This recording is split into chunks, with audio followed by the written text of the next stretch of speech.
white things or grayish things are going to be your main drains. That's one way that water leaves the pool to the equipment. The other one here is your skimmer, and that will suck with surface tension all of the debris off the top of the pool and down into here to catch the big debris, and then the filter will catch the small debris. To clean the skimmer out, you grab this, rotate, pull this off, and then in there's a skimmer basket. You can rotate that, pull that out, put that back in. If you wanted to manually vacuum, you can take this white part off, set it down on top, click it in place, and then plug your manual vacuum into here. Just screws right on the top? Yes. So, and usually they're not threaded, so it'll just sit right in there. And then this is threaded, so it can slide back on here real easy for storage. Just like that. And it does have this tab here to lock it in place. So when you go to try to take it off, you push that in and then rotate it in order to get it out. It goes in that tab, sorry, that tab goes. So this tab, so you've got the big ones, they'll line up, and then you rotate so that the small ones line up with the arrows. The same with the skimmer. Yep. Or the suction. Okay. Yeah. So the suction one, it'll just sit on there. It can go in almost any orientation. Okay. Real quick question. Can we pull this up real quick? Yep. As far as that scum line that goes around there, yes. Is that something that we need to keep clean? It's mostly aesthetic for inside the skimmer. So okay. If you want to clean the tile and stuff, you can clean the tile and all that. As far as keeping this clean, it's going to mostly just be a looks thing. Okay. It is nice to keep it clean because it's easier. It's easier if you keep it clean regularly rather than wait once a year or something, because that'll get stuck on there and it's harder to scrub off. Okay.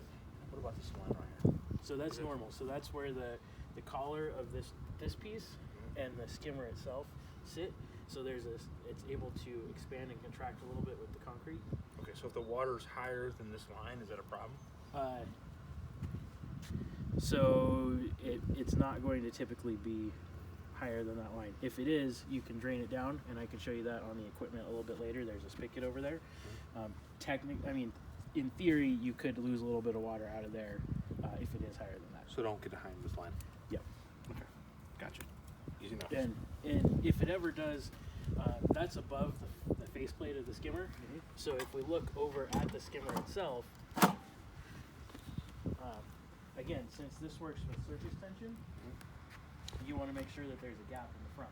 So if your water level's up over the skimmer, you're not going to have any surface tension to pull the debris in, and so that's when you want to drain the pool down. Okay.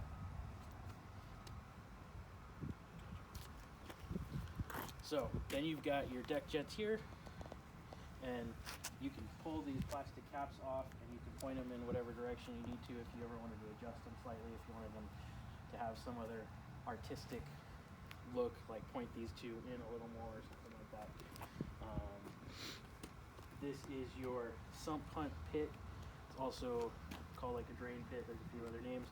Essentially, if you're ever going to drain more than a foot of water or two out of your pool, you want to make sure that there's no groundwater in there. That's just a big tube that goes down underneath your pool. And if you do have groundwater and you drain your pool becomes a giant boat, floats up out of the ground, destroys all the concrete, and causes issues. So, okay, so good question for you the other day was, yeah.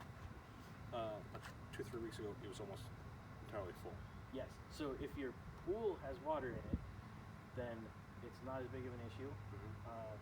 But if you do find that there's a significant amount of water in there, it is good to drain it out because that means you've got groundwater there. Okay, sump pump. Yep. And pump it when? If the most important time is if you're ever draining your pool down. Okay, more than a foot.